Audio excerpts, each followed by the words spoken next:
it might be time for one of the most challenging parts of shadow work, using it as a source of power.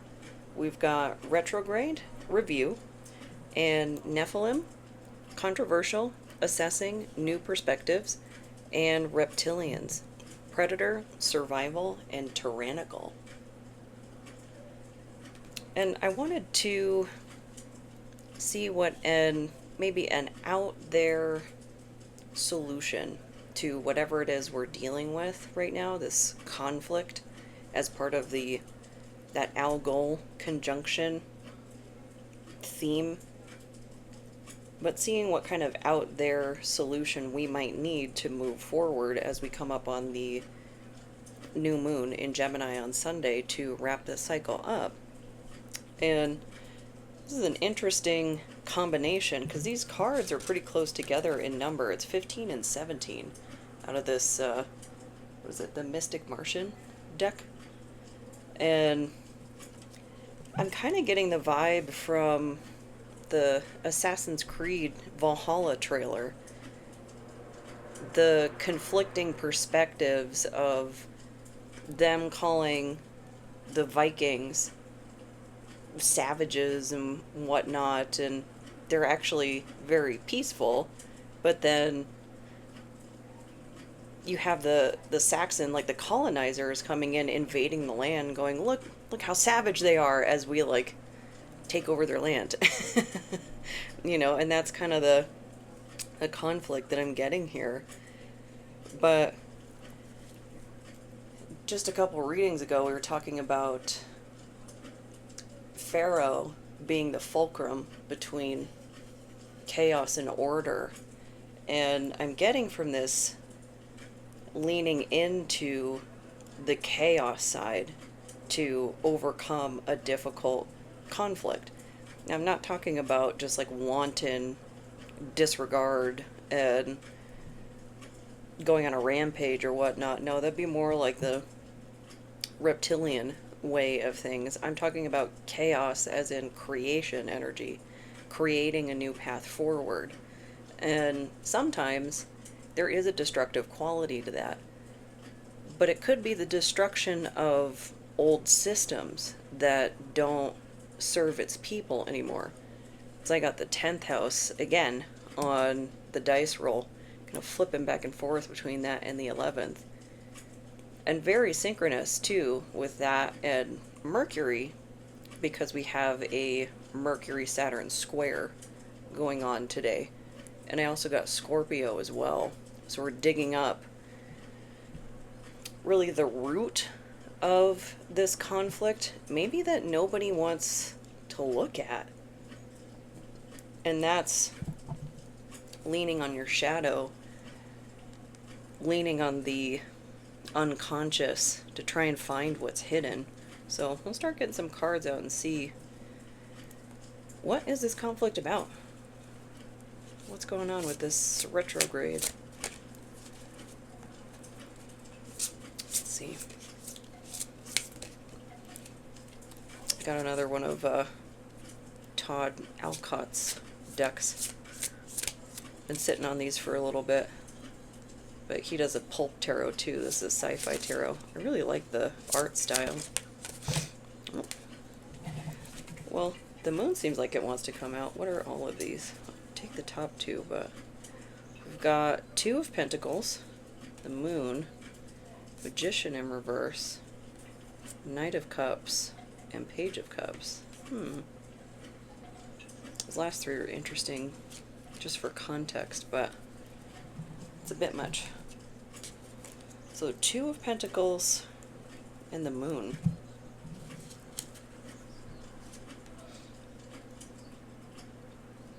Balance, a hidden balance. And it says what lurks below the surface. That's an awfully big crab. Or crawdad, maybe. It's like there's something,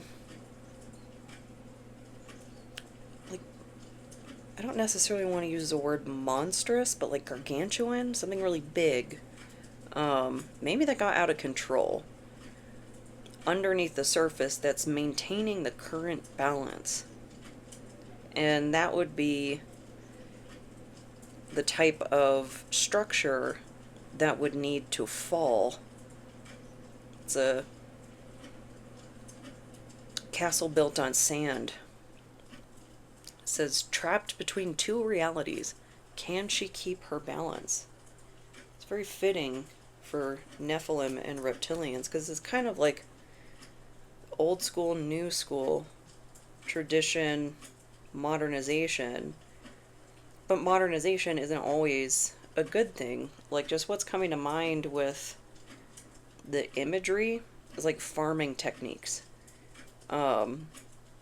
Modern farming techniques are really hard on the land, and there are centuries, millennia old techniques that, no, they don't produce like a commercial amount of food, but they're more sustainable in that small local area.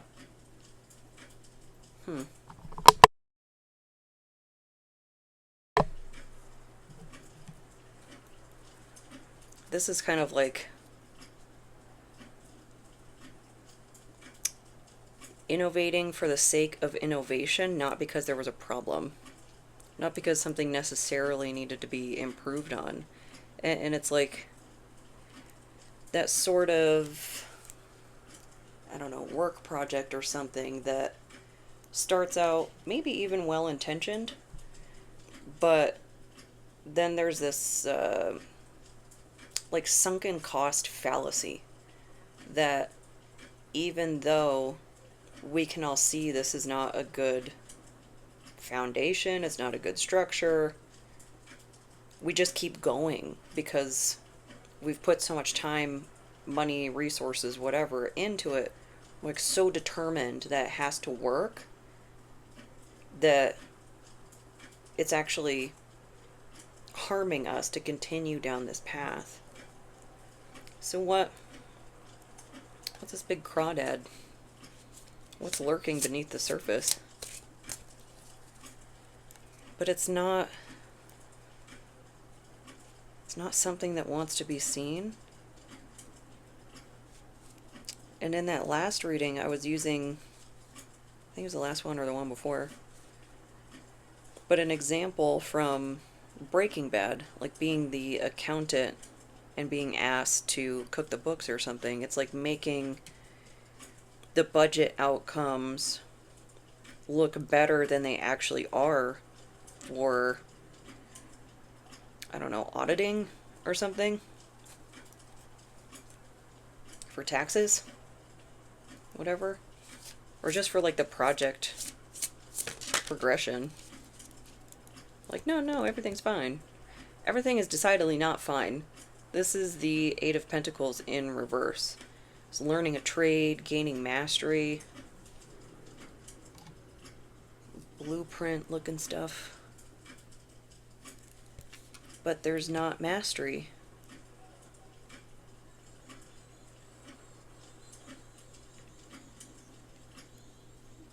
And this would be kind of the spirit of the role of Pharaoh would be to rebalance these scales. There are obviously some big issues with those actually being balanced, and like slave labor and things like that, which still goes on today. Like this, it hasn't actually stopped. It's just taken on different forms.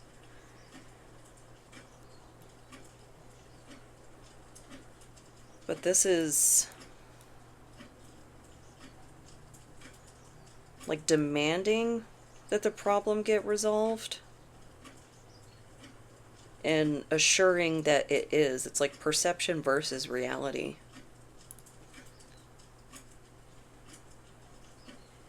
And I mean, Scorpio, that's pulling things up from the bottom of the ocean.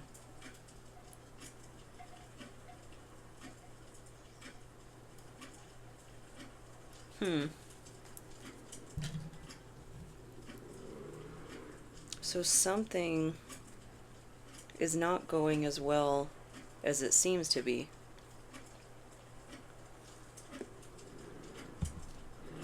What? What's not going as well as it seems to be going?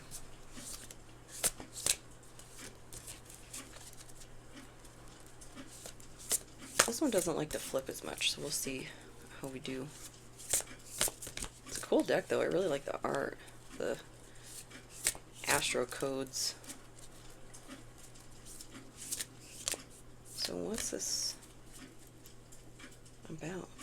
What's not going well? That we think is going well. That we're being told is going well. And that's kind of... that's what I get with that Mercury-Saturn square. It's like a direct challenge to the messages. To what's being communicated. Oh, and there's the 11th house again. Community. And more...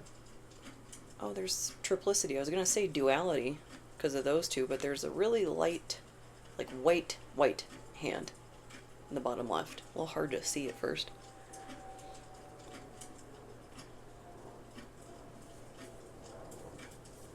So kind of like the scales, the two little discs and then the fulcrum in the middle. So 11th house, community, it's Aquarius. Right as that clock chime, so something significant about Aquarius. It's the age of Aquarius. Pluto is in Aquarius right now, in retrograde. Oh, and I did want to mention, too, the body language I thought was really interesting between these two cards. They're both looking over their shoulder, but the way we, the viewer, are looking at them is different in each card. We're looking at the front of the torso and then the back. So looking over the right shoulder and the left. So it's like all angles covered. Maybe that's what needs to be explored with this. Like up, down, right, left, whatnot. So what about this 11th house? And I did mention innovation. So maybe this is a demand for purposeful innovation. But what about it?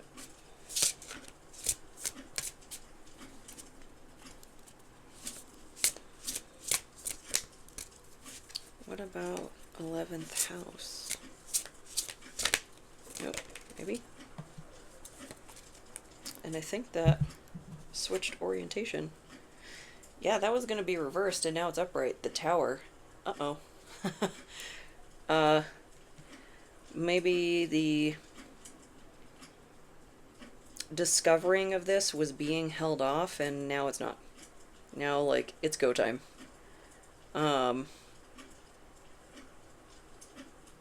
Is that England, too? Or something that looks like it? But it looks like kind of your classic just wanton destruction. But it looks very ritzy. Like there's a yacht there. A little zoomed out to see people, but like this is a tower that's going after the whole city, not just a single, like a clock tower.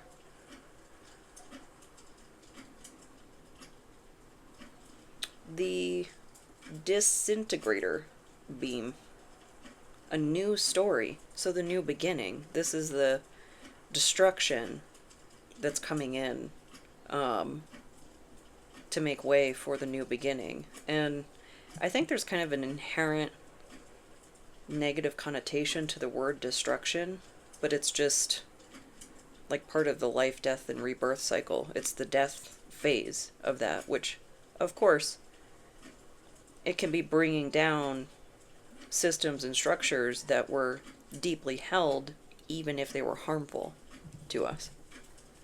And that's still painful. It's still important to hold space hold space for the grief and the upset, and change is hard. So what about this Tower?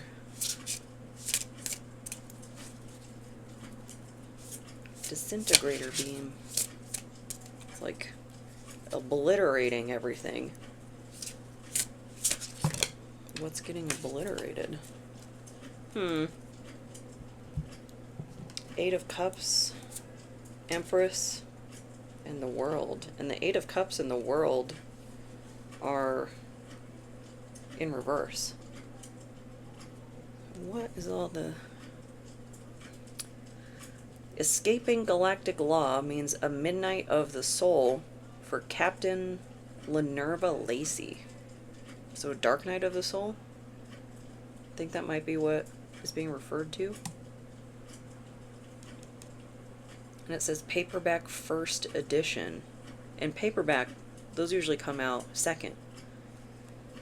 I think it might be different for smaller authors, but it's like the typical progression. It's hardback, audiobook, paperback.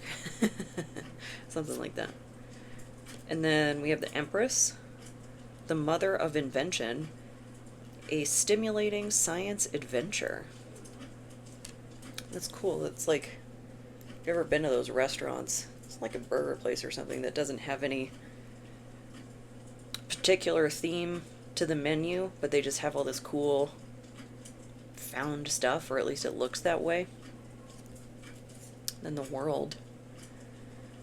Sci-Fi Tarot presents the 21st card in the Major Arcana. The World. That's very like E.T. Phone Home. It's cool. Simple. I like it. It does have that duality too, the two different shades.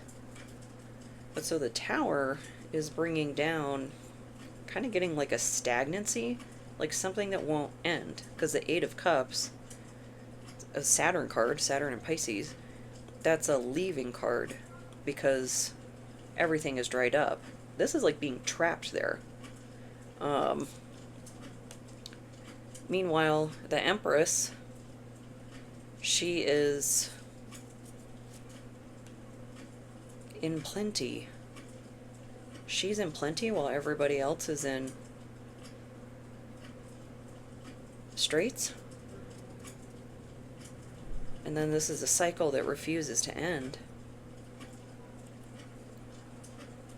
Also kind of getting like a perspective that refuses to end.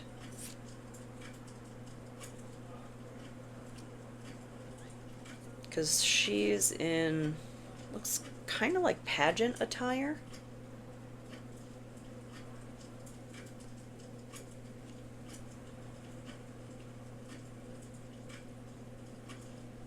Ill-gotten gains.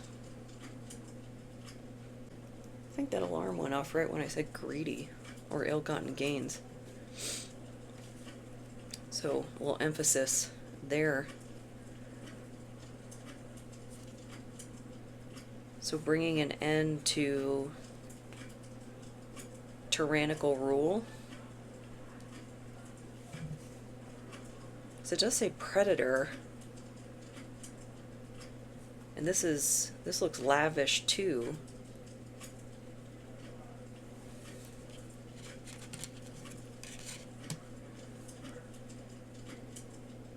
So it's like clearing the way for a new leader. Be like, even though whomever the Nephilim is in this reading, they're the old school, they might be the right person for the job because it depends on what the problem is. The Nephilim, they're in the Book of Enoch. They're mentioning a lot of different stuff. But the progeny of the fallen watchers who took human wives, so mixing celestial with human,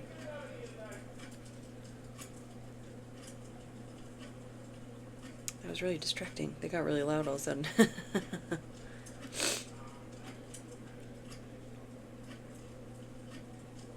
But they would know, I don't know what it's like to be assumed about, to be judged, misjudged. Because I think one of the aspects of reptilians is they're shapeshifters. So they're conforming.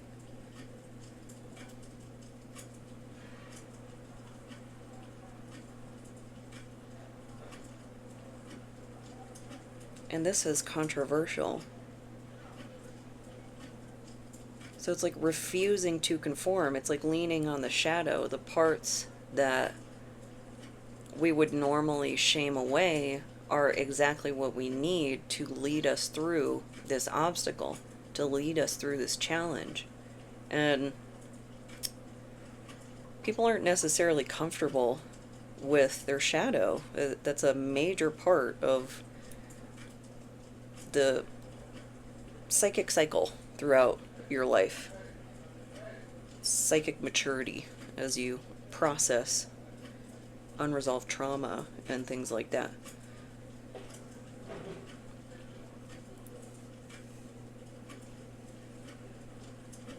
Because it can get kind of scary down there in the unconscious. Can't say I blame people for not wanting to face what's down there, and that doesn't lead us forward in a constructive way. That's a castle built on sand by just ignoring things that are going on in the shadow. And once you get to a certain point in shadow work, then you can call upon it to, when you're in like your back's up against the wall in a sticky situation. Reminds me of a quote I saw recently. I think it was in reference to Andor. Said morally gray is not for villains. Morally gray is for heroes who need to cross a line in order to support the greater good. Something like that. So what in our shadow do we need to lean on for this tower to get through it? Because towers, good or bad, they're still towers. But they bring in necessary change. And the tower in reverse is not a tower that's not occurring. It's just a tower that's being delayed. So maybe someone was trying to delay this tower and it's not happening. So what shadow quality do we need to lean on? Or maybe explore. Let's see.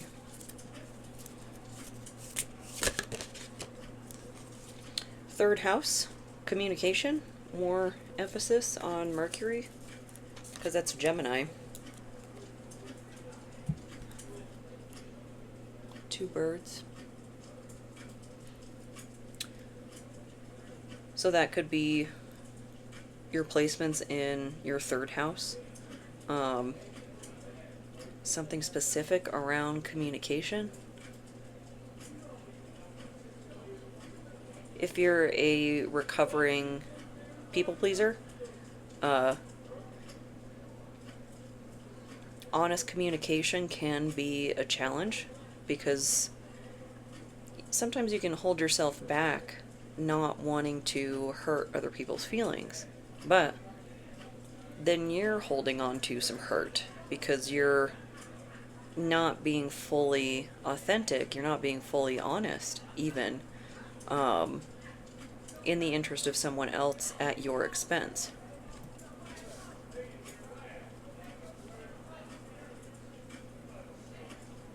I'm going to shut that door real quick. It's a little distracting.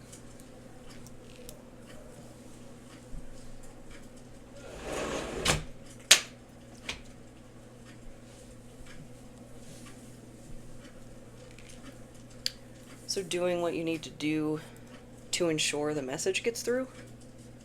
If you need to recenter, um, excuse yourself from distractions, like sitting on a message before sending it, really giving deliberate thought even before you write it.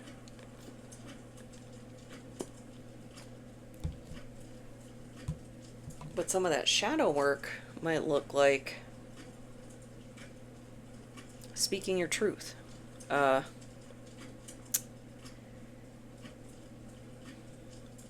think at first, if you've been used to suppressing your voice, for whatever reason that may be, fawn response, things like that,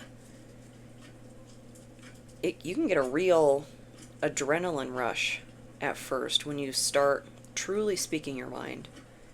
And it can come out a little hot at first, you know. It's kind of that breaking of the dam, you know, the tower. But it's all part of the process. And I think being kind to yourself as you go through that is really important. And understanding that people will have their feelings about you having boundaries that you didn't have before, even if those are healthy. That's one of those changes that people don't necessarily respond positively to, even if they're healthy. And I'm not an advocate for just being inconsiderate of others' feelings and just, well, I have to speak my truth, so I get to say whatever comes to mind without a second thought. No, you still want to be respectful and considerate of others while speaking your truth. And there's a certain point where you can only do so much. People are going to interpret that, how they're going to interpret that, through their lens of bias, through their expectations of you, their perception of you, who they believe you to be versus who you actually are. And a confrontation with the authentic self for the first time, it can be kind of jarring for both sides of the table. So, what about this third house? Ace of Cups. That doesn't mean everybody will have a problem with it, though. It can be refreshing. Oh, and Two of Cups, right next to each other. Your future begins now. What's in the container? Love, joy, a promotion, a baby? Look inside to find out. It looks like one of those bank things that you put in the tube and it like zooms away. Thrilling new emotional experiences. It's a whole new realm of possibilities. And then the Two of Cups, when two become one. So it could be a relationship, could be a partnership of any sort. Maybe from speaking your truth. Now, having that said, that Tower might be realizing you're in the wrong environment. Maybe because of this Empress. That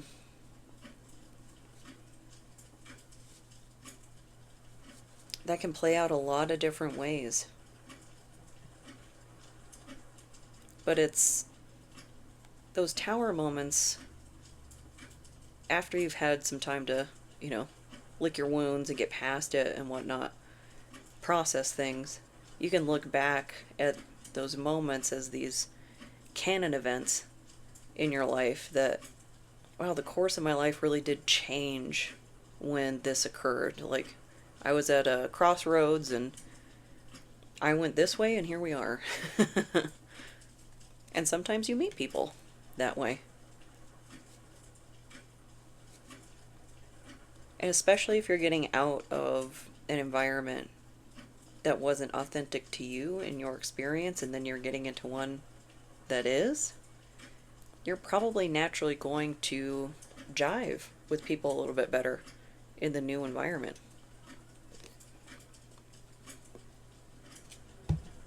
So what about these cups? Well, it's kind of a progression. 1, 2, 3. A little bit. Didn't come out in that order, but maybe this situation isn't coming out in order. Maybe the order of operations is off or something.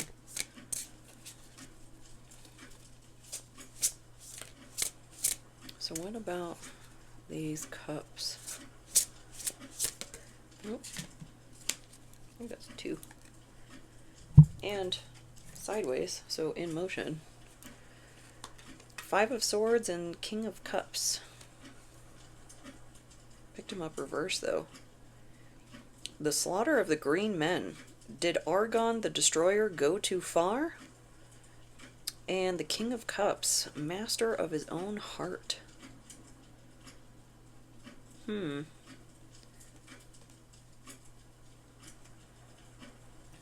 It's cool art. So a conflict, an emotional conflict. Maybe the King of Cups is one of these cups.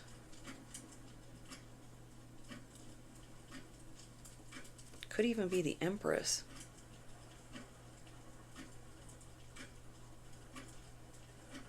Not quite understanding the connection. 5 of Swords. So conflict over what is being communicated. And stirring up a lot of emotions about it too. And they could be good and bad, you know. He's coming out sideways. Well, I don't want to say bad, but intense, maybe. Undesirable emotions, the ones that people don't like to feel. People don't like directed at one another, and that could be coming from multiple sides. Because this kind of looks like a flying invention, you know? Something you'd see in like an early iteration of something. This could be that project that didn't pan out. And maybe there's a lot of emotions around that because of the amount of people that are affected. Because it does mention, did they go too far? Sunk cost fallacy.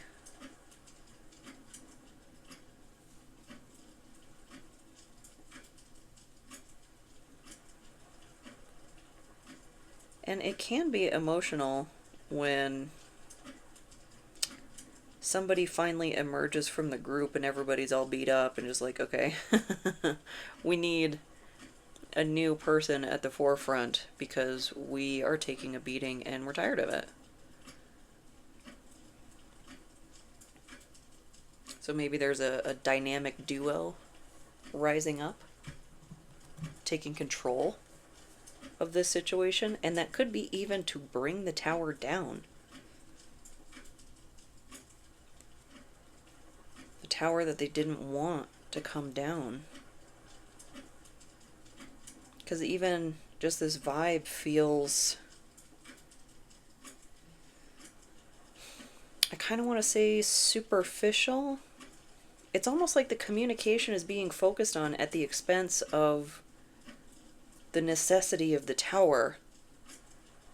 Like, yes, maybe you don't like what I say. Maybe you didn't like how I said it. What about what was said? Like, we're not actually getting to the message.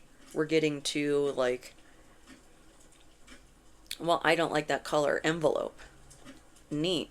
I don't care. Get over it. It's an envelope. Because what if that's the only envelope they had? Like, why do you have a stick up your butt about it? They're using what they had available to them at the time. And the Empress, that like pageantry attire,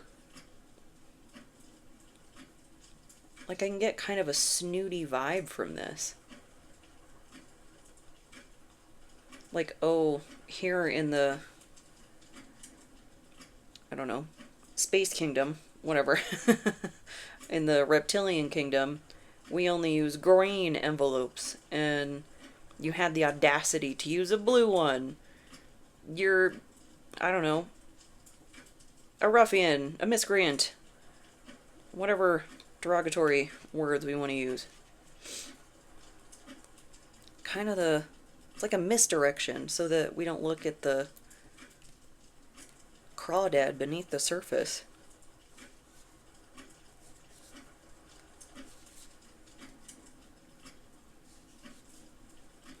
So communication,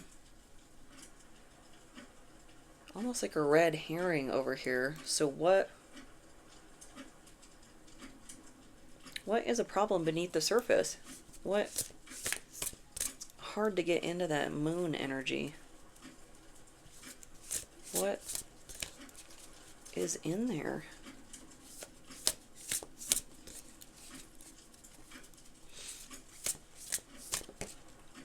Going with that one. Scorpio, okay.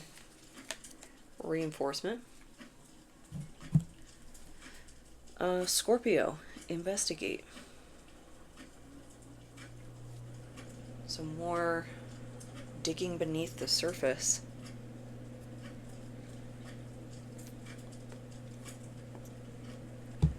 So wherever Scorpio is in your chart, if you're a millennial, then Pluto will be there, but you might have more. One of those generational planets.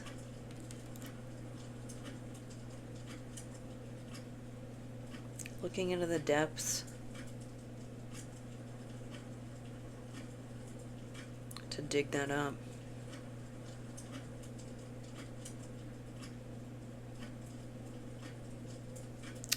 Or whatever this square brings up between Saturn and Mercury. The root of that, potentially?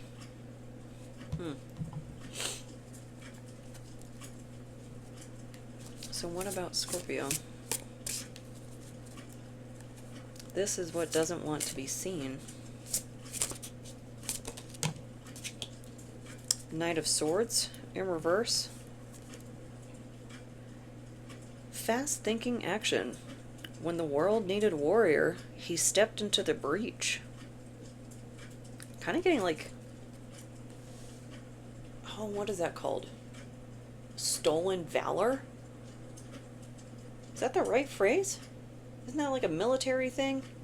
You pretend to be in the military and you're not? Something like that? This is like the... I don't know, the leader that like, oh, they're a war hero and whatnot. They never went to war. Anything like that. Or, I don't know, they broke their ankle in basic or something and like that was it. But they really like leaned into the perception of service. Something like that.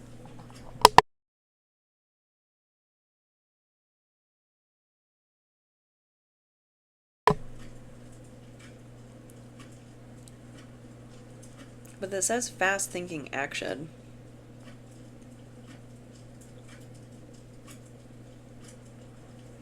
Something not well thought out. Or like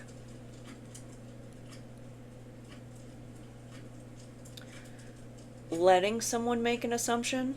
Like not directly feeding the information, but kind of suggesting it. I don't know. Insinuating. I think that's the right word.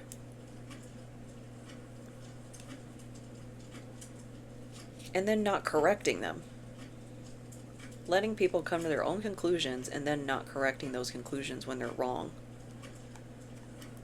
So like in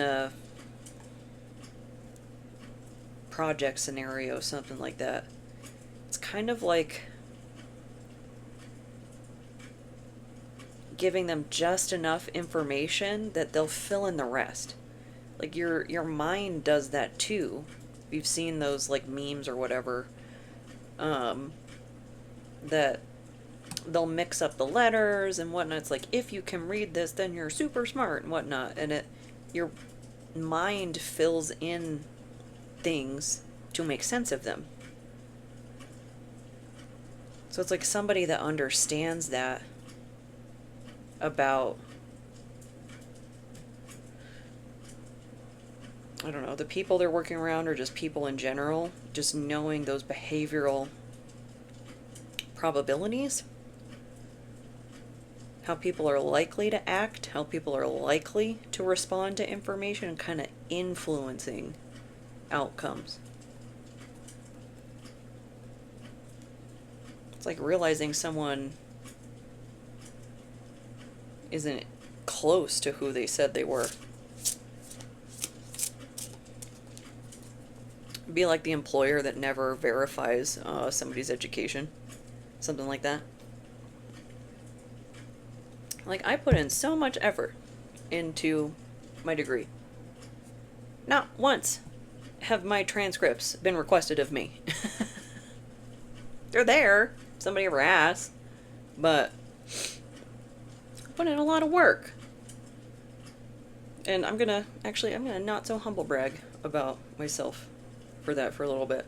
Because I got a 3.49, and I was on the dean's list, I was on the president's list, I was in a couple honor societies, and this was all done going to school full-time, working full-time, with undiagnosed PTSD and seizures.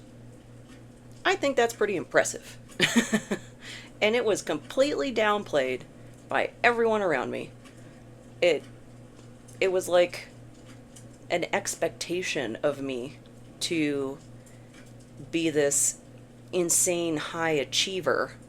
Like, it really felt like my graduation party was an afterthought. Like, that was one of those moments where I really got to see the stark contrast that I was the black sheep. Because his stepsister, beautiful, catered graduation party in their backyard and whatnot. They have a really nice backyard. And then mine was a lobby at the place where my parent worked, like rented out. Like as if it was like a conference room. Not exactly. It was more of really a lobby area, but very different than the effort that was put in. And mine was really challenging to get. It took me 7 years, I think, something like that. Because I was working full time. I had to take breaks to manage that kind of schedule. And it was kind of like, oh, you finally did it. Whatever. And my high school graduation was similar too. Like, I did all the work for picking out the cake and everything, and like, my parent paid for it, yes, but that was one of those moments in my support group that when I told that story, that uncomfortable silence of like, oh wow, the neglect is worse than I thought it was, because I'm over here with levity in my voice and the people around me are like stunned silence at how I was treated. And yeah, I don't even really remember where I was going with that, but brag about your achievements, even if the people around you don't appreciate them the way that they should be appreciated. And that's the proudest 3.49 of my life. 'Cause it's like the plight of the neurodivergent to be normal, quote unquote. So I am now the most normal. Because 3.5 is like honor roll, and I didn't quite make that because I had that anvil on my back. trying to do that. But I am the most normal. So I got that one. I win at that. I win at being normal. Seven of Swords. A little goblin guy. What does it say? He stole weapons from the invaders, but was it justice? And he's taking all their weapons instead of the normal 5 that would be carried. It's like completely disadvantaging the other side.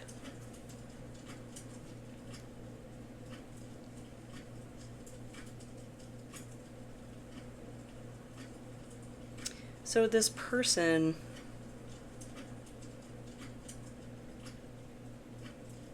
it's like you can't win with this person.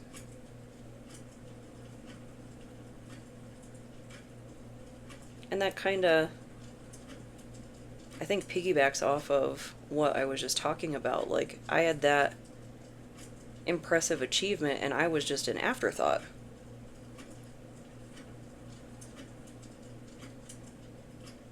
And with employers, I think that was the connection.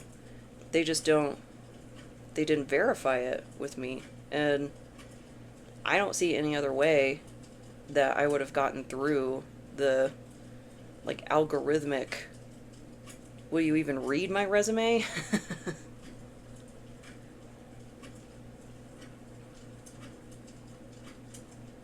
So something underhanded that was done that gives this person an advantage. Like, for me, the disadvantage is being the black sheep. Like, there's nothing I can do to overcome being the black sheep in that system besides leave. Because if I have to request consideration for me as a person, I won't. I'll just leave. Because that's ridiculous. That's one of the easiest ways to treat somebody is with consideration. I don't feel the need to ask for that. I feel like I deserve it, and I will go seek it. I'm not going to ask for it, though. That's a given. At least it should be, in my opinion.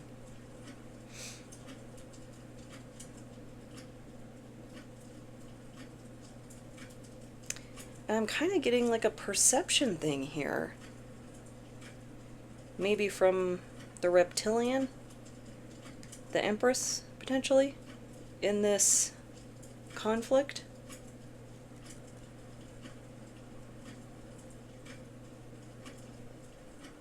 It's like trying to convince whoever's involved in this that the Nephilim in that role, that they're bad.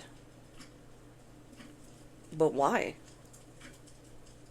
That's kind of the question that I'm getting that nobody asked.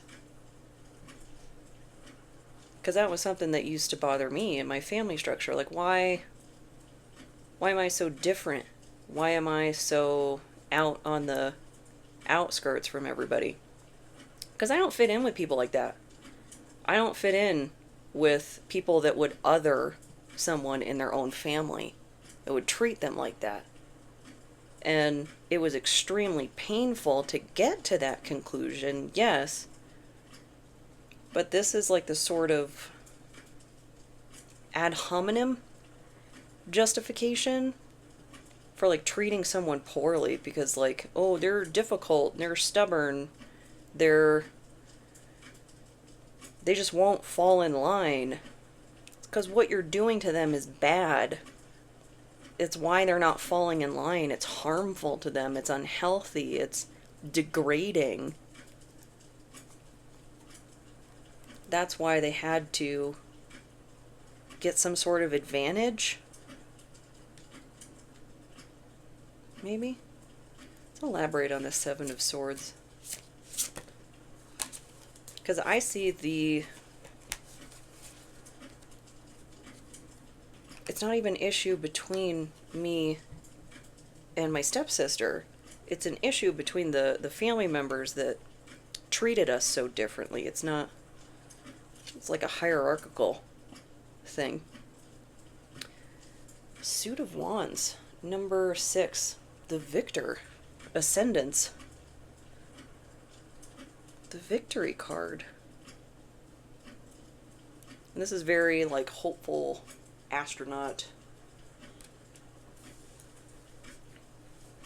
But I think I just saw that Artemis 3 is supposed to be all men. And all of the women were all like, boo! Where's one of us? Come on now. That went so well last time.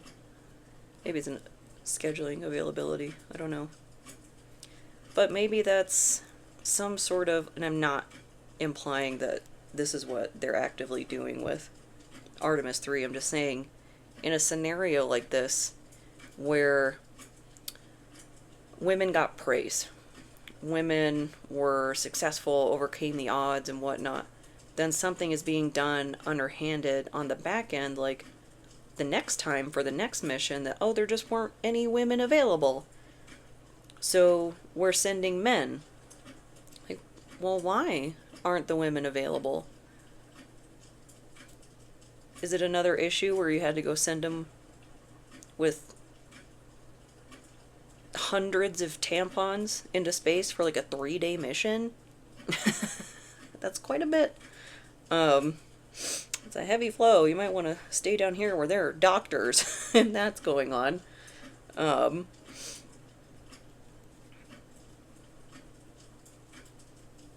this is like the little goblin guy and the woman. So kind of like reptilian and Nephilim.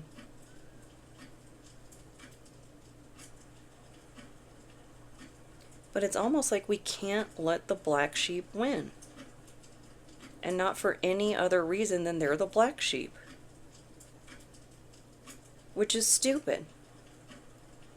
It's like withholding progress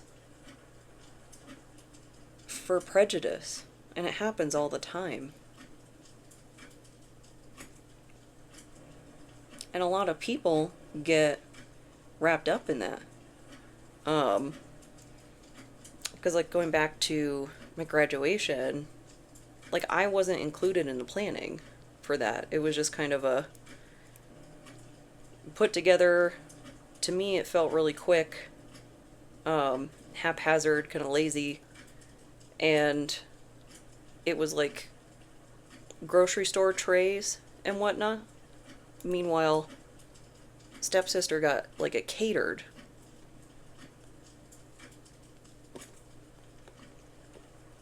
And it was just kind of a stark contrast that I didn't even see until later. Like, it didn't register until I was doing active trauma work that, like, no, that actually isn't okay.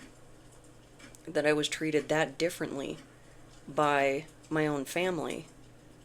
And it's not okay that I would be the one that needs to raise issue with that.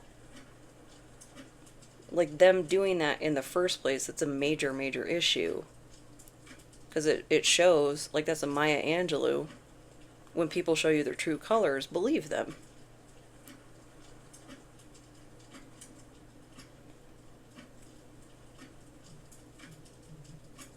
And it's sort of like, yep, the expectation is that you do this, and you do it to the highest degree, check off the box, and we're moving on. Like I'm just expected to get A's or whatever. So maybe there's some sort of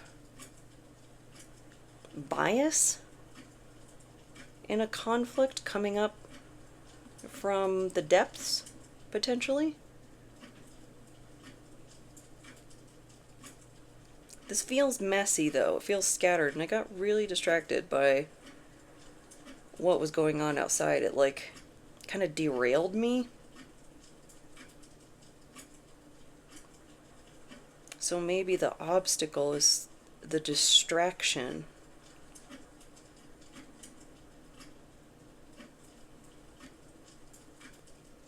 And connecting with the unconscious mind can be a little bit tricky. Pay attention to your dreams, I'd say. If you're in a long-standing conflict and you're trying to figure out what to do, if you can dream recall as it is, that works great. I would focus on interpreting the dream as to what things that stand out to you mean to you, as opposed to using like a dream dictionary and whatnot and assigning somebody else's meaning, because you're digging around in your own personal unconscious, and that's where you want to get that information from, is what's important to you. What are these things that stand out? What do they mean to you? And if you have trouble recalling dreams, a lot of us do, it's a muscle that needs to be worked out. Meditating before bed, that can even help you fall asleep. But meditating with intention to remember your dreams. You can come up with a little mantra if you want. There are plenty of guided meditations and so forth to help set that intention too. But we've got Airplane, one of my favorite movies. And it's kind of got the, matches the art style here. The older, don't call me Shirley. So a little break, being mindful of how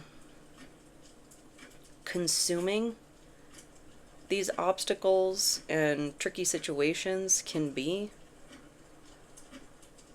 Recentering, stepping away from the distractions.